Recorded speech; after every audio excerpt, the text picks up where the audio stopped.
ಅಲ್ಲ ಡಿಸ್ಟರ್ಬ್ ಆಯ್ತು ನಾವು ಮಾತಾಡಿದ್ವಿ. ಸಾರಿ, ನಾವು ಇಂಟೆನ್ಷನ್ ಇರಲಿಲ್ಲ ನಮಗೆ. ಇಲ್ಲ ನೀವು ಮಾತಾಡಿ, ಮೈಕ್ ಏನಾದ್ರು ಏನು ಮಾತಾಡಿ, ಏನು ಅಷ್ಟು ಇಂಟ್ರೆಸ್ಟಿಂಗ್ ಆಗಿತ್ತು ನಿಮಗೆ? That is cute. ಅದನ್ನು ಹೇಳಕ್ಕೆ ನೀವು ನಿಮ್ಮ ಮನೆಯಲ್ಲಿರೋದು ಬೇಗೂರಿಂದ ಕೋರಮಂಗಲ ತನಕ ಬಂದ್ಬಿಟ್ಟು ಅಲ್ಲಿ ಮೆಟ್ಲೆಲ್ಲ ಇಟ್ಕೊಂಡ್ಬಂದು ಟಿಕೆಟ್ ತೋರಿಸಿ ಒಳಗಡೆ ಕುತ್ಕೊಂಡು ಫ್ರಂಟ್ ರೋಲ್ ಕುತ್ಕೊಂಡು ಇಲ್ಲಿ ನೋಡಿ ಚಿಟ್ಟಿಯ ಕಲೆಯ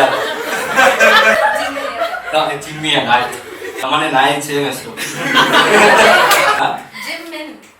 ನಾನು ಜಿಮ್ ಔಟ್. ಕೆಟ್ಟ ಜೋಕ್ಸ್ ಕೇಳ್ತೀರಾ? ಇವರು BTS ಫ್ಯಾನ್ಸ್. ಕೆಟ್ಟ ಹಾಡು, ಕೆಟ್ಟ ಜೋಕ್ಸ್